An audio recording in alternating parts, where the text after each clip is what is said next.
Hello everyone, நமஸ்காரம். So last கிளாஸில் நம்ம வந்து 2 ஸ்கூல்ஸ் ஆஃப் தாட் பார்த்தோம். ஒன்று ஃபார்மலிஸ்டிக் ஸ்கூல், சிந்தட்டிக் ஸ்கூல்னு சொல்லிட்டு.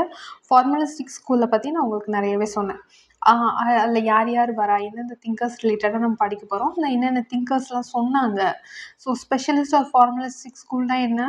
ஃபர்ஸ்ட் வந்துட்டு ஒரு ஒரு சோஷியாலஜி கான்செப்ட் இருக்குன்னா அதில் வந்து ரொம்ப டீப்பாக போகாமல் ஏதோ ஒரு சப்ஜெக்ட் மேட்ரை மட்டும் பற்றி படிக்கிறது தான் வந்துட்டு specialist or formalistic school of sociology அப்படின்னு சொன்னோம். ஸோ அதில் வந்துட்டு சைமலாக இருக்கட்டும், டோனிஸாக இருக்கட்டும், வெபராக இருக்கட்டும், இவங்க 3 பேர் தான் ரொம்ப இம்பார்ட்டண்ட் அப்படிங்கிறத பார்த்தோம். ஸோ சைமல் வந்துட்டு பியூர் அண்ட் இண்டிபெண்டன்ட் சயின்ஸாக இருக்கணும், ஃபார்ம்ஸை மட்டும்தான் படிக்கிற மாதிரி இருக்கணும், ரொம்ப டீப்பாக போயிடக்கூடாது அப்படின்னு பார்த்தோம். டோனிஸ் வந்துட்டு கேமன் ஷாஃப்ட் அண்ட் கேஷியல் ஷாஃப்ட் அப்படிங்கிற 2 கான்செப்ட் சொன்னார். ஸோ கேமன் ஷாஃப்ட்னா ஒரு வில்லேஜ் மாதிரி ஒரு கம்யூனிட்டி. அவங்க வந்துட்டு ரிட்டர்னாக எதுவுமே நினைக்க மாட்டாங்க, ரிட்டர்னுக்கு எதுவும் கேட்க மாட்டாங்க. ஒரு ரிட்டர்ன் அப்படிங்கிற அந்த கான்செப்டுக்காக அவங்க பண்ண மாட்டாங்க. ஒரு ஹெல்த்னாலும் சரி, இல்லை வந்துட்டு ஒரு ரிலீஜன், கம்யூனிட்டி எதாக இருந்தாலுமே சரி. But on the other hand கேஷியல் ஷாஃப்ட்னா வந்துட்டு ஒரு சிட்டி அட்மாஸ்பியரில் இருக்கும். ஸோ சிட்டியில் எப்படி வந்துட்டு நீ இதை பண்ணினா ஐ டூ திஸ் அப்படிங்கிற வந்துட்டு கிவ் அண்ட் டேக் பாலிசி வந்துட்டு இருக்கும். ஸோ வெபரோட கான்செப்ட் பார்த்தோம். ஸோ அதுக்கப்புறம் என்னென்ன கிரிட்டிசைஸ் பண்ணாங்க, அந்த கான்செப்ட் ஃபார்மலிஸ்டிக் ஸ்கூலில் எதனால கிரிட்டிசைஸ் பண்ணாங்க அப்படிங்கிற பாயிண்ட்ஸையும் பார்த்தோம். ஓகே, இப்போ இன்னைக்கு டாபிக் வந்துட்டு synthetic school of sociology. So synthetic school of சோஷியாலஜிங்கிறது எதுக்குன்னா வந்துட்டு எப்படி சோஷியல் லைஃப்பில் இன்டர் ரிலேட்டடாக இருக்குது அப்படிங்கிறத பார்த்தோம். ஸோ இதுக்கு வந்து டோட்டலி ஆப்போசிட், ஃபார்மலிஸ்டிக் ஸ்கூலோட ஆப்போசிட் தான் வந்து சிந்தட்டிக் ஸ்கூல். ஃபார்மலிஸ்டிக் ஸ்கூலில் என்ன பார்த்தோம், பியூராக இருக்கணும், ஒரு டெஃபினேட் ஃபார்மை தான் பார்க்கணும் அப்படிங்கிறத பார்த்தோம். பட் இங்கே வந்து என்ன சொல்கிறாங்கன்னா வந்துட்டு சோஷியல் சயின்ஸுக்கு ஒரு சிந்தசிஸ் ஆஃப் நிறைய சப்ஜெக்ட்ஸ். ஸோ அதில் வந்துட்டு சோஷியல் லைஃப்பில் வந்து நிறைய விஷயம் இன்டர் ரிலேட்டடாக இருக்கும். ஸோ நம்ம வந்து ஜஸ்ட் ஒரே ஒரு ஆஸ்பெக்டை மட்டும்லாம் பார்க்க முடியாது. ஸோ இது வந்து social life as a whole பார்க்கணும். இப்போ ஒரு விஷயம் நடக்குதுன்னா முதல்ல வந்துட்டு ஃபார்மலிஸ்டிக் ஸ்கூலில் ஃபார்ம் மட்டும் படிக்கணும், வேறு எதுக்குலேயும் போகக்கூடாது அப்படின்னு பார்த்தோம். பட் இவங்க என்ன சொல்கிறாங்கன்னா ஹோலை படிங்க, எல்லாத்தையுமே படிங்க, அதோட ஸ்கோப் ஆஃப் சோஷியாலஜி வந்து அப்போ தான் வைட் ஆகும் அப்படிங்கிறத வந்து இங்கே உள்ள திங்கர்ஸ்லாம் சொல்கிறாங்க. ஸோ ஃபஸ்ட்டு திங்கர் யாருன்னா Durkheim, and very important thinker. Okay, so Durkheim வந்துட்டு very important thinker. So first social morph, அவர் வந்துட்டு டர்கேம் வந்துட்டு ஓகே நம்ம சோஷியாலஜி படிக்க போகிறோம். ஸோ சோஷியாலஜி வந்து 3 டைப்ஸ் ஆஃப் நம்ம பிரித்து படிக்கலாம் அப்படிங்கிறது சொல்ல வர்றாரு. ஃபஸ்ட்டு வந்துட்டு சோஷியல் மார்ஃபாலஜி. ஸோ மார்ஃபாலஜினா என்ன, நம்ம வந்துட்டு பயாலஜிலேயே படிச்சிருப்போம். மார்ஃபாலஜினா வந்துட்டு ஏதோ ஒரு டெரிட்டோரியல் பேஸ், அதாவது அவுட்டர் பாடி ஸ்ட்ரக்சராக இருக்கட்டும், அதுதான் மார்ஃபாலஜி. இப்போ வந்துட்டு ஒரு ஹியூமன் மார்ஃபாலஜினா நம்மளுக்கு வந்து ஒரு ஹியூமன் என்னென்ன ஃபிசிக்கல் கேரக்டரிஸ்டிக்கும், நோஸ், 2 ஐஸ், 2 இயர்ஸ் அந்த மாதிரி சொல்லுவோம்ல. ஸோ அதான் மார்ஃபாலஜி. ஸோ ஒரு சோஷியல் மார்ஃபாலஜினா அது வந்து ஜாகிரபிக்கலாக ஒரு சொசைட்டி இருக்குன்னா அதோட ஜாகிரபிக்கலாக அது எந்த இடத்துல இருக்குது, எப்படி இருக்குது, அதனால இப்படி இருக்குது அப்படின்னு சொல்லுவோம். ஃபார் எக்ஸாம்பிள் காஷி ஒரு எக்ஸாம்பிள் எடுத்துக்கோங்க. காஷி வந்துட்டு ஏன்ஷியன்ட் சிட்டியாகவே கன்சிடர் பண்ணுறாங்க. அதாவது ஏன்ஷியன்ட் ஏஜ்லேருந்தே வந்துட்டு அது வந்து ஒரு சிட்டியாக தான் இருந்திருக்கு, ஒரு அர்பன் லைவ்லிஹுட்டாக தான் இருந்திருக்கு. மர்ச்சன்ட்ஸ், ட்ரேடர்ஸ் எல்லாருமே வந்துட்டு போயிட்டு தான் இருந்திருக்காங்க, ஒரு அட்மினிஸ்ட்ரேட்டிவ் யூனிட்டாக இருந்திருக்கு. ஸோ ஜியாகிரபிக்கலி அதை பற்றி பார்க்குறோம். அதுக்கப்புறம் டெரிட்டோரியல் பேசிஸ்.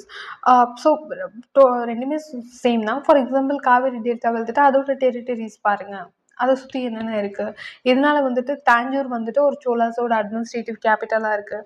ஸோ இதுதான் சோஷியல் மார்ஃபாலஜி. ஸோ நம்ம வந்து அங்கே அந்த பாப்புலேஷனை பார்க்கணும். இப்போ காஷின்னு இருக்குன்னா அங்கே உள்ள பாப்புலேஷன் எப்படி இருந்துச்சு அப்படின்னு பார்க்கணும். திருச்சினா, தாஞ்சூர்னா அங்கே உள்ள பாப்புலேஷன் பார்க்கணும், அதோட சைஸ் என்ன, அதில் வந்து எவ்வளோ பேர் இருக்காங்க. நம்ம வந்து யூபிஎஸ்சியில் எக்கனாமிலேயே படிச்சிருப்போம், டெமோக்ராஃபிக்ஸில்.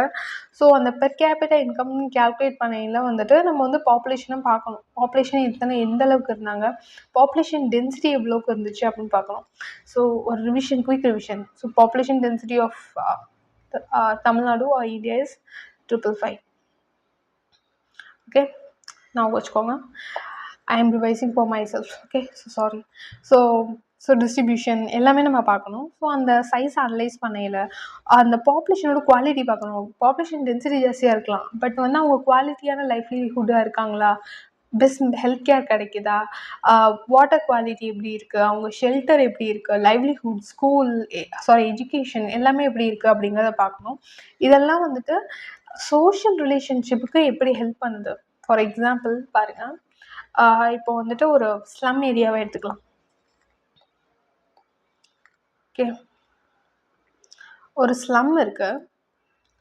அந்த ஸ்லம் ஆப்வியஸ்லி கன்ஜஸ்டடாக இருக்கும்.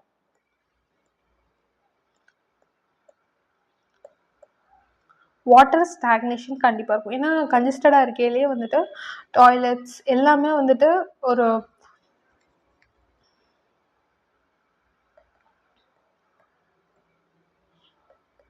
Improper water training. ஸோ அதனால ஆப்வியஸ்லி மஸ்கிட்டோ ப்ரீட் ஆகத்தான் செய்யும்.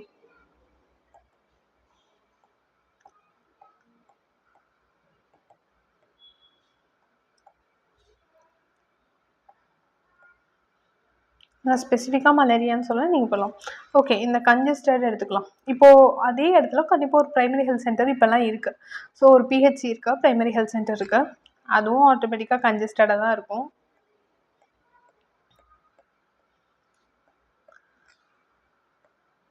டூ டாக்டர்ஸ் தான் இருப்பாங்க, 1 டாக்டர் தான் மேக்ஸிமம் இருப்பாங்க.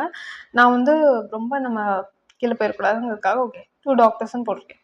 ஸோ இதெல்லாம் பாருங்கள், இதை ட்ரீட் பண்ணுறதுக்கு கூட இங்கே வந்துட்டு இருக்க மாட்டாங்க. பிகாஸ் இந்த கன்ஜஸ்டட் அப்படின்னா ஹை பாப்புலேஷன், ஆப்வியஸ்லி அந்த ஹை பாப்புலேஷனை ஹேண்டில் பண்ணுறதுக்கே வந்துட்டு ஆள் இருக்க மாட்டாங்க. ஸோ இதனால நம்ம லைவ்லிஹுட் குவாலிட்டி எப்படி இருக்குன்னு பாருங்கள். ஸோ ப்ரைவேட் ஹாஸ்பிட்டல் போவாங்க. இங்கே வந்து கன்ஜஸ்டடாக இருக்கனால ப்ரைவேட்க்கு போவாங்க. எக்ஸ்பென்சிவ்.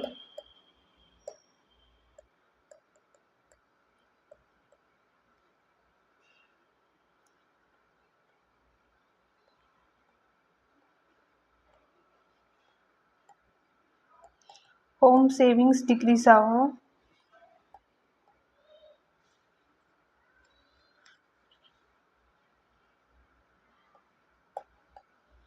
ஹோம் ரெக்கேஜ், ஆட்டோமேட்டிக்காக அந்த ஃபேமிலியும் உடையும்.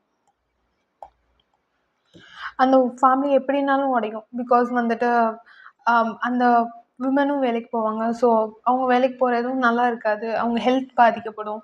ஸோ ஆட்டோமேட்டிக்காக எக்ஸ்பென்ஸ் ஜாஸ்தியாகும். So this is the concept.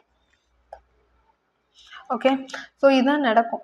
So அதனால் டாக்கிம் என்ன சொல்கிறாருன்னா வந்துட்டு, ஒரு பாப்புலேஷன் வந்து குவாலிட்டியான விஷயங்கள் கிடைக்கல, இல்லை அந்த பாப்புலேஷன் குவாலிட்டியே இல்லைன்னா ஆட்டோமேட்டிக்காக அந்த சோஷியல் ரிலேஷன்ஷிப்பில் ப்ராப்ளம்ஸ் வரும், அந்த சோஷியல் குரூப்ஸ்லேயும் ப்ராப்ளம்ஸ் வரும் அப்படிங்கிறத சொல்கிறாரு. Next social physiology. ஸோ ஃபிசியாலஜினா என்னென்னா, நம்ம வந்துட்டு ஒரு ஒரு சோஷியல் இன்ஸ்டியூஷன் இருக்குன்னா அதோட நேச்சர் எப்படி இருக்கும், அதாவது அதுக்குள்ள விஷயம். மார்ஃபாலஜிங்கிறது அவுட்டர் சைஸ், அவுட்டர் மேட்டர்ஸை பற்றி படிக்கிறது. ஃபிசியாலஜி இஸ் இன்னர் கேரக்டரிஸ்டிக்ஸ் அப்படின்னு வச்சுக்கலாம். ஃபார் எக்ஸாம்பிள், ஒரு சோஷியல் இன்ஸ்டியூஷனுக்குள்ளே என்னென்ன இருக்கும், ரிலீஜியன் அப்படிங்கிற கான்செப்ட் கண்டிப்பாக இருக்கும். ஈவன் வந்து சென்டினல்ஸ், நிக்கோபாரில் இருக்கிற சென்டினல்ஸ் ட்ரைப்ஸ்க்கு கூட வந்துட்டு ஒரு ரிலீஜன், ஒரு காட் அப்படிங்கிற கான்செப்ட் இருந்துகிட்டே தான் இருக்குது. அப்புறம் மாரல்ஸ், அவங்களுக்குன்னு ஒரு மாரல்ஸ் இருக்கும். எல்லா ரிலீஜனுக்குமே மாரல்ஸ் இருக்குது, இதை பண்ணணும் இதை பண்ணக்கூடாது அப்படின்னு இருக்கிறது. லா, ஒரு மேரேஜாக இருக்கட்டும், இவங்களை தான் மேரேஜ் பண்ணணும், இப்படி தான் மேரேஜ் பண்ணணும், இல்லை வந்துட்டு இந்தந்த நேரத்தில் தான் இது பண்ணணும் அப்படின்னு ஸ்பெசிஃபிக் லாஸ் இருக்குது. எக்கனாமிக் இன்ஸ்டிடியூஷன்ஸ், ஃபார் எக்ஸாம்பிள் வந்துட்டு ஒரு அக்ரிகல்ச்சராக இருக்கட்டும், இல்லை அக்ரிகல்ச்சருக்கு மணி லெண்டிங், அந்த காலத்தில் மணி எப்படி லெண்ட் பண்ணாங்க, ஸோ எல்லாமே இந்த சோஷியல் ஃபிசியாலஜியில் இருக்குது. ஸோ அதை படிக்கணும் அப்படின்னு டர்கிம் சொல்கிறார். Next general sociology. ஸோ ஜென்ரலாக என்ன படிக்கலாம், ஒரு சோஷியல் லா இருக்குன்னா அது எப்படி ஃபார்முலேட் பண்ணாங்க, அதோட ஃபிலாசபிக்கல் தாட் என்ன, எதுக்காக அந்த லா கொண்டு வந்தாங்க, எல்லாத்தையும் பார்க்குறது தான் வந்துட்டு சோஷியாலஜி அப்படின்னு டர்கிம் சொல்கிறாரு. இது எல்லாத்தையும் படிக்கணும். அதாவது ஒரு சோஷியல் இன்ஸ்டியூஷன் இருக்குது, இல்லை சோஷியல் ஃபினாமினா இருக்குது, இல்லை சோஷியல் ஃபேக்ட் இருக்குன்னா அதோட மார்ஃபாலஜி, ஃபிசியாலஜி, அப்புறம் ஜென்ரல் சோஷியாலஜி மூணுமே பார்க்கணும் அப்படிங்கிறத டர்கிம் சொல்கிறாரு. ஓகே, நெக்ஸ்ட் வந்துட்டு ஹாப் ஹவுஸ். ஹாப் ஹவுஸ் வந்துட்டு ஒரு சோஷியாலஜினா என்ன அப்படிங்கிறத வந்து ஃபஸ்ட்டு டிஃபைன் பண்ணுறாரு. ஸோ இதை நீங்கள் வந்துட்டு எக்ஸாமில் வந்து சோஷியாலஜி பற்றி அஸ் அ சயின்ஸ் அப்படின்னு கேட்டாங்கன்னா இதை நீங்கள் கோட் பண்ணலாம், கிவன் பை ஹாப் ஹவுஸ்.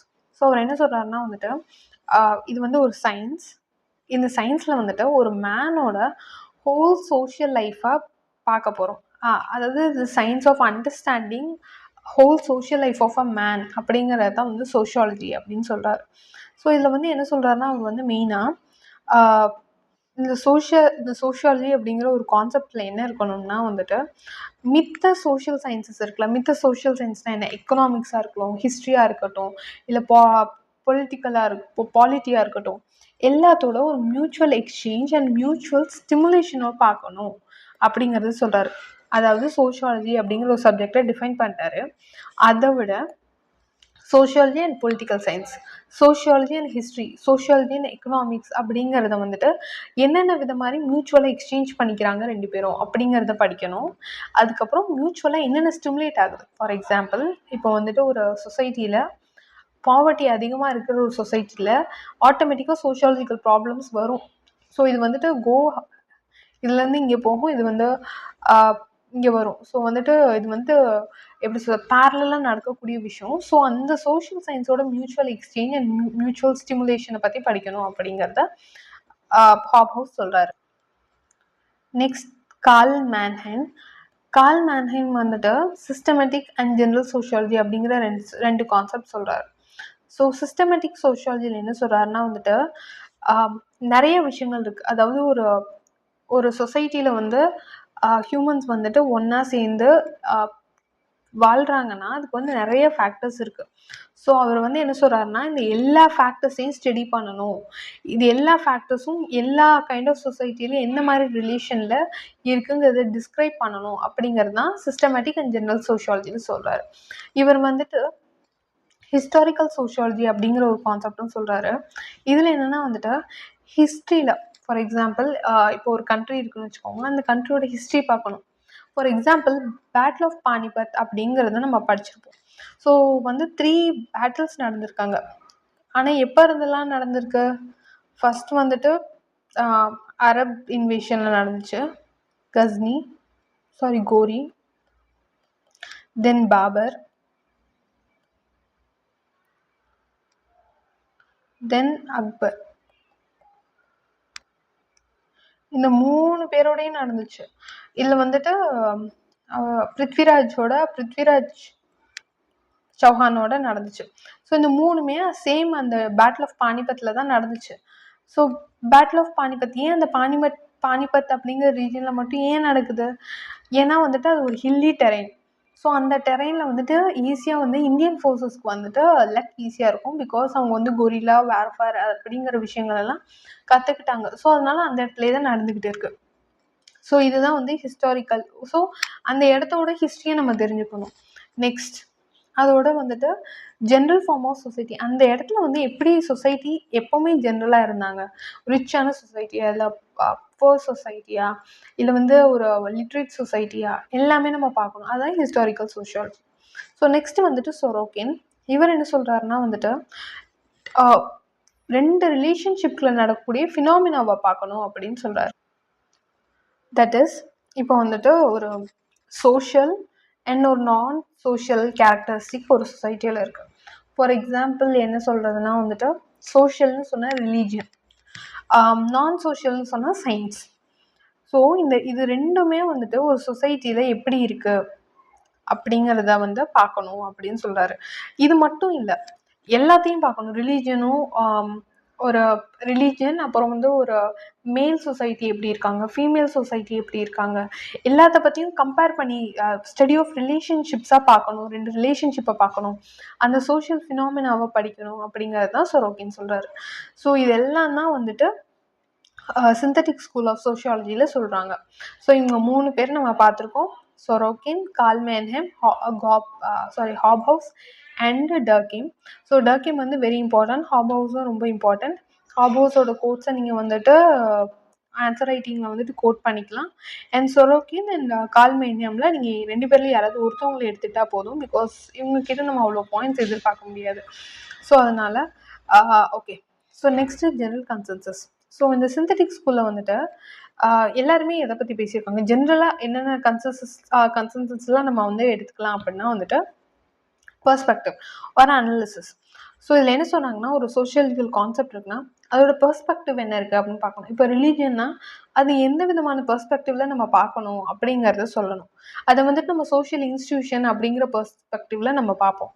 அது ரிலேஷன்ஷிப்பில் எப்படி சோஷியல் ரிலேஷன்ஷிப்பில் என்ன பண்ணிகிட்டு இருக்கு, எப்படி அதை வந்து நம்ம கேரக்டரைஸ் பண்ணணும் அப்படின்னு சொல்கிறாங்க. சோஷியல் இன்ஸ்டிடியூஷன்ஸை பற்றி படிக்கணும்னு சொல்கிறாங்க. Next processes.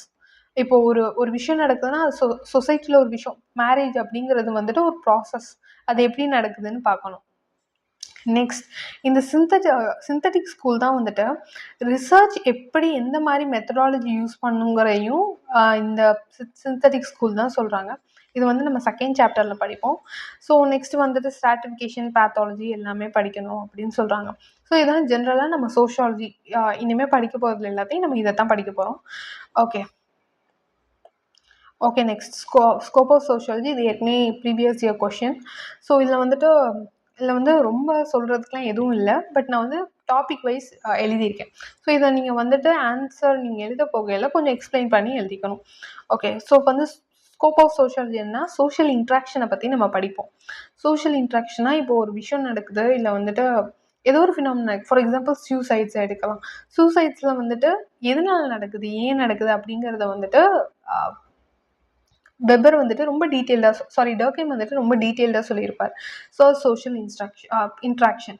சோஷியல் இன்ஸ்டிடியூஷனுங்கிறது என்னென்னா வந்துட்டு ஜாயிண்ட் ஃபேமிலியாக இருக்கட்டும், இல்லை நியூக்ளியர் ஃபேமிலிஸாக இருக்கட்டும், இல்லை வந்து ஆர்த்தடாக்ஸ் ஃபேமிலிஸாக இருக்கட்டும், இதெல்லாம் தான் சோஷியல் இன்ஸ்டிடியூஷனில் படிப்போம். அவங்கெல்லாம் ஏன் இருக்காங்க, எதனால வந்து ஜாயிண்ட் ஃபேமிலிஸ் குறையுது, எதுக்கு நியூக்ளியர் ஃபேமிலிஸ் வந்துட்டு அதிகமாகறாங்க. ஸோ அதுதான் சோஷியல் இன்ஸ்டிடியூஷன்ஸ். என்னென்ன சேஞ்சஸ் நடக்குது, வெஸ்டர்னைசேஷன், மாடர்னைசேஷன், சான்ஸ்கிரிட்டைசேஷன், ஆரியனைசேஷன், இந்த மாதிரி நிறைய கான்செப்ட் சோஷியல் சேஞ்சில் படிப்போம். சோஷியல் இன்இக்வாலிட்டிஸ்னால் என்ன, ஆப்வியஸ்லி டிஸ்கிரிமினேஷன், அதெல்லாம் நம்ம பார்க்கணும். இது religion, gender, health and medicine, culture, so இதெல்லாமே காமன் டாபிக்ஸ் தான். ஸோ இதுதான் வந்துட்டு சோஷியாலஜி டிசிப்ளின். இதில் என்னென்ன பார்த்துருக்கோன்னு ஃபஸ்ட்லேருந்து பார்த்துடலாம். So 1 minute. ஸோ ஃபஸ்ட் வந்துட்டு அதோட பேக்ரவுண்ட் பார்த்தோம், எப்படி சோஷியாலஜி உருவாச்சு, என்னென்ன ரிவல்யூஷன்னால நடந்துச்சு அப்படிங்கிறத வந்து ஒரு ஃப்ளோ சார்ட்டில் பார்த்தோம். கமர்ஷியல் ரெவல்யூஷன், சயின்டிஃபிக் ரெவல்யூஷனாக இருக்கட்டும், இண்டஸ்ட்ரியல் ரெவல்யூஷன், ஃப்ரெஞ்ச் ரெவல்யூஷன், அதுக்கப்புறம் ஃபிலாசபி ஆஃப் என்லைட்டன்மெண்ட், எந்தெந்த மாதிரியான திங்கர்ஸ்லாம் வந்து நம்மளுக்கு என்னென்ன விஷயங்கள் சொன்னாங்க அப்படிங்கிறத பார்த்தோம். நெக்ஸ்ட்டு வந்துட்டு இவங்கெல்லாம் சொன்னனால சோஷியாலஜி அப்படிங்கிற ஒரு சப்ஜெக்ட் வந்துருச்சு. அந்த சப்ஜெக்ட் வந்ததுக்கப்புறம் 2 ஸ்கூல்ஸ் ஆஃப் தாட் டிவைட் ஆனாங்க, ஃபார்மல் ஸ்கூல் அண்ட் சிந்தட்டிக் ஸ்கூல்னு. ஃபார்மல் ஸ்கூல் வந்துட்டு ரொம்ப பியூர் சயின்ஸாக இருக்கணும்னு சொன்னாங்க. சிந்தட்டிக் ஸ்கூல் வந்துட்டு எல்லாத்தையுமே படிக்கணும், எல்லா சப்ஜெக்ட்ஸையும் கம்பேர் பண்ணி படிக்கணும் அப்படிங்கிறதெல்லாம் சொன்னாங்க. நெக்ஸ்ட் வந்துட்டு ஸ்கோப் ஆஃப் சோஷியாலஜி பார்த்தோம். Okay, this took as 4 long videos. But வந்துட்டு முடிஞ்ச அளவுக்கு ஒரு 10 minutes ஆர் 20 minutes மேக்ஸிமம் வந்துட்டு நான் ட்ரிம் பண்ணி ட்ரை பண்ணியிருக்கேன். So thank you so much for listening, and if you have any doubts, please comment below, and thank you. All the best for your exams. Thank you.